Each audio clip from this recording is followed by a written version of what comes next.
Hello and welcome to Livewire's Buy, Hold, Sell. I'm Ali Selby, and today we're focusing in on consumer stocks. But with the economy slowing down and inflation starting to bite, can those companies still perform?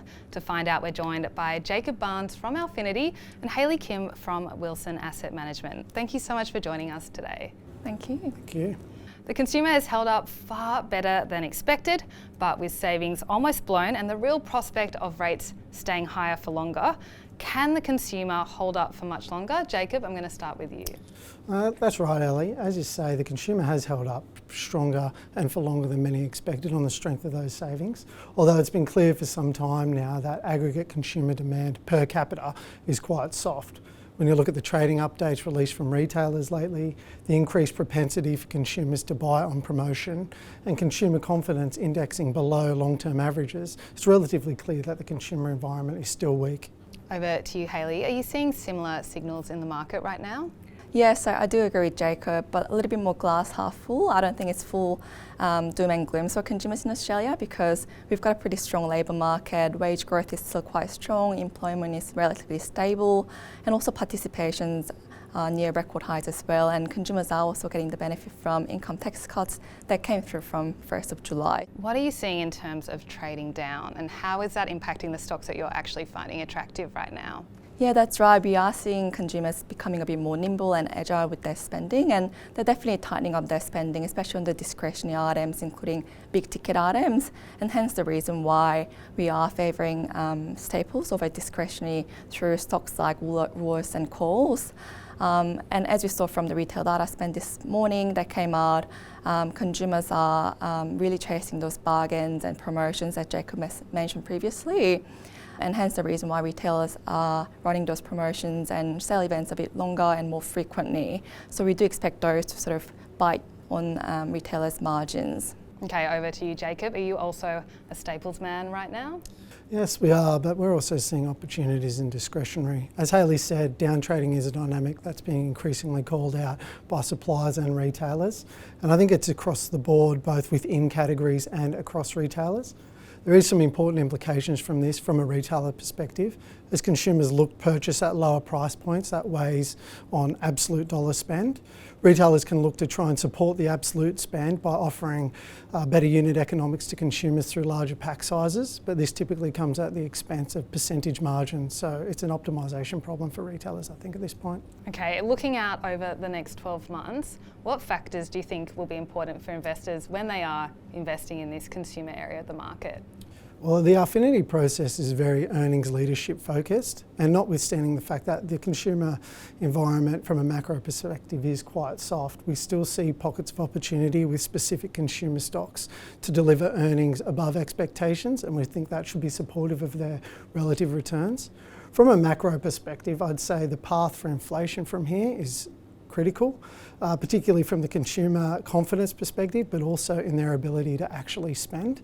It also has some important implications for retailers as they need to balance their volume and pricing decisions to try and mitigate any adverse operating leverage that will flow through from the inflation flowing in their cost base. Okay, over to you, Hailey. What key factors do you think will be important for investors over the next 12 months, particularly when investing in these consumer stocks? Yeah, so as the economic environment gets tighter, we think fundamentals will come back into spotlight, not just for the consumer stocks, but for the broader equity market. So firstly, ability to demonstrate earnings growth, as Jacob mentioned, is critical. There was a period of time where we saw retailers continue to get a valuation re-rating from better than expected earnings growth, despite the fact that year-on-year earnings growth being negative or flat at best. We think as economic gets tougher, investors are unlikely to reward this lack of earnings growth momentum for these stocks. And secondly, valuation has to be reasonable. We are seeing a lot of companies with inflated valuation, largely driven by what's called momentum chasing by the market. And we think this is likely to unwind, and we see a rotation into more quality stocks supported by valuation. Okay, let's get into some of those stocks now. First up today, we have Endeavour Group, which owns Dan Murphy's and BWS. Hailey, I'm going to start with you today. Is it a buy, hold or sell? Endeavour is a hold for us. We do like it long term and valuations undemanding, but we are a little bit more cautious given the regulatory risk and also near-term risks around the liquor business. Longer term, they are investing in their hotels business, which has been quite starved of capital for a long time. So we do expect to see earnings uplift potential in the hotels business, and there's also $1 billion opportunity to unlock value from their property portfolio. So it's a hold for now, but it can become a buy once those near-term overhangs lift. Okay, its share price has fallen around 6% since the beginning of the year, but most brokers rate it as a buy. Over to you, Jacob. Is it a buy, hold or sell? We agree with Hailey. It's a hold for us. Endeavour's been in an earnings downgrade cycle for some time now. And while the hotels business is likely to be benefiting from a robust environment in the slot machine category, we still see margin downside and earnings risk from the retail business. So until we can get confidence that the earnings downgrade cycle has come to an end, notwithstanding the undemanding valuation, we're happy to stay on the sidelines. Okay, next up today we have Wesfarmers, the parent company for everyone's favourite weekend sausage sanger, craving Bunnings. Jacob, over to you. Is it a buy, hold or sell? Wesfarmers is a sell for us at current prices. Its earnings momentum has flatlined recently after a pretty material upgrade that came from a robust margin result in the Kmart business at the last half. Supplier and industry feedback is pointing to some pockets of weakness in other parts of the business though, and it is notable the softness in lithium prices recently will become increasingly consequential for their earnings as their covalent business starts to ramp up production in FY25 and 26. The stock's performed extremely well and we think there's little valuation support at current prices, so we're a sell. As you mentioned there, the stock has performed exceptionally well. Its share price is up 30% since the beginning of the year. Most brokers rate it as neutral though. Hailey, over to you. Is it a buy, hold or sell? It's a sell for us as well. Love the management but don't love the valuations. It's a fantastic conglomerate business and we love some of the businesses like Bunnings and Kmart.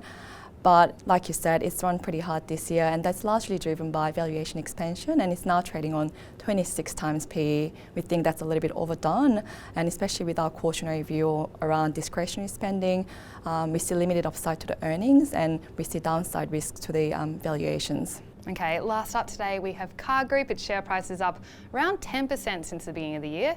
Hailey, last one for you today. Is it a buy, hold or sell? Car is a buy. It's a quality business that's had a recent re-rating and it's got a bit of a momentum behind it as well, supported by strong earnings growth, strong pricing power, and also it's got a very competitive positioning across all its 4 key markets and very robust free cash flow as well, so it's a buy. Okay, over to you, Jacob. Most brokers rate the stock a buy. Do you agree? Is it a buy, hold or sell? We do agree. We think Car's a buy here, notwithstanding it has performed very well.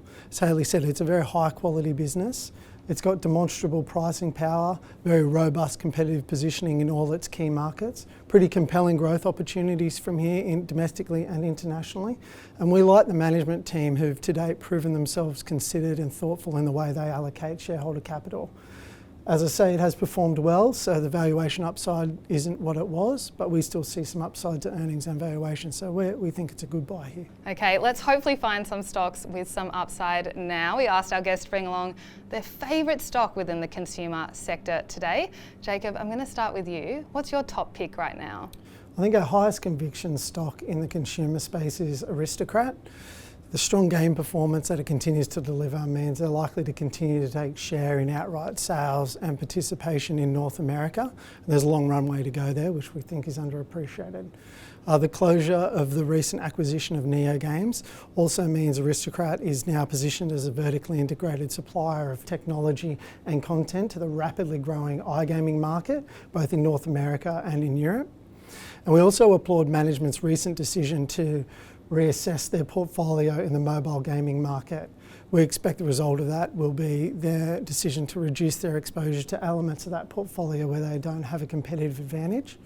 We couple this with a robust balance sheet, extremely strong free cash flow generation, and we see that Aristocrat's well positioned to fund buybacks for the foreseeable future, as well as invest for continued growth. So we think Aristocrat, notwithstanding it's trading at almost all-time highs at the moment, we still see valuation upside and earnings surprise potential. Okay, over to you now, Hailey. What's your favourite stock within the consumer sector today and why?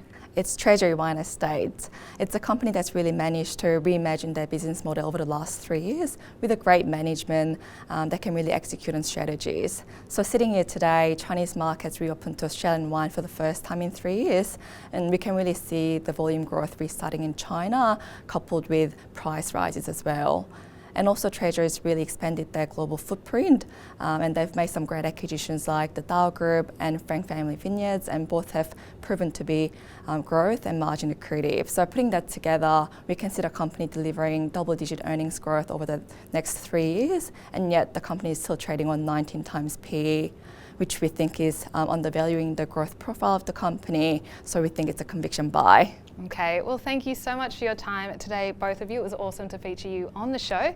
I hope you enjoyed that episode as much as I did. If you did, why not give it a like? Remember to subscribe to our YouTube channel. We're adding so much great content just like this every single week.